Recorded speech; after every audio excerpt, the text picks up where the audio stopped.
In her tear-filled final goodbye, Catt Sadler spoke about what had been the peak of her twodecade career, a two-hour live entertainment news show in the middle of the day called Daily Pop. "This experience for me at this table has been an absolute dream come true," she said. "It's live, it's daytime, it's surreal, it's raw." But her farewell left one pivotal question dangling: why was she leaving her dream job so soon after reaching the top? The answer came a short time later in a post on Sadler's personal blog that thrust the broadcaster into the ongoing debate about gender pay inequality in America.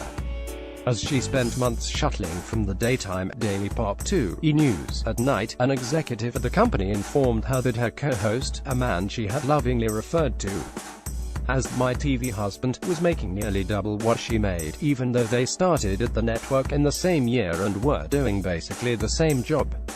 Sadler never names Jason Kennedy in her post, but the pair co-hosted E! News. In negotiations with the network, she said she and her team asked for what I know I deserve and were denied repeatedly. She described her decision to leave in the post, "Know your worth. I have 2 decades experience in broadcasting and started at the network the very same year as my close friend and colleague that I adore. I so lovingly refer to him as my TV husband, and I mean it. But how can I operate with integrity and stay on the D if they're not willing to pay me the same as him? Or at least come close? How can I accept an offer that shows they do not value my contributions and parallel dedication all these years? How can I not echo the actions of my heroes and stand for what is right no matter what the cost? How can I remain silent when my rights under the law have been violated?" A spokesman for E! Did not return a message seeking comment. Sadler's admission put a fresh and famous face on an issue that has vexed this country since women started entering the workforce in droves at the end of World War II. According to the U.S. Census Bureau, women working full-time in 2016 made 81 cents for each dollar made by a man. As the New York Times reported, the gap is larger among college graduates, and far larger in business, finance and legal careers than in science and technology jobs. The gap increases with age, and when women marry and begin having children. Under President Trump, the White House's gender pay gap more than tripled, as the Washington Post's Christopher Ingraham wrote in July. The median female White House employee is drawing a salary of $72,650 in 2017, compared to the median male salary of $115,000. And in August, the Trump administration halted an Obama-era policy that would have required large companies to report pay data broken down by race and gender, a move that incensed organizations that have lobbied for better policies around equal pay.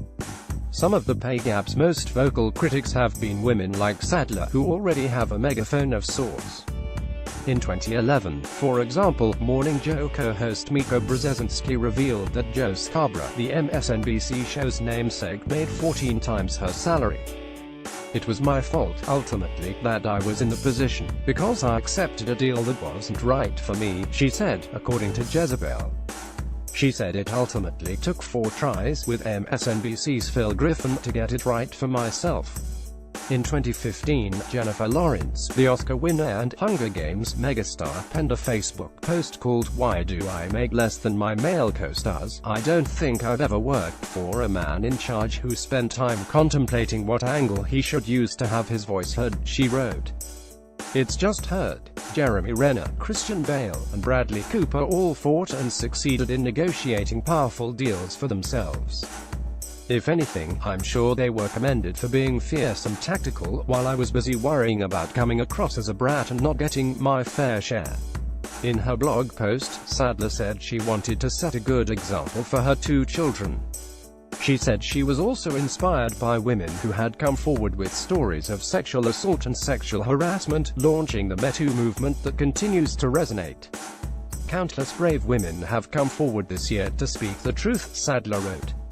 "Females refuse to remain silent on issues that matter most because without our voices, how will we invoke lasting change? How can we make it better for the next generation of girls if we do not stand for what is fair and just today?" Read more. Saudi Arabia, which denies women equal rights, makes a robot a citizen. A Google engineer wrote that women may be unsuited for tech jobs.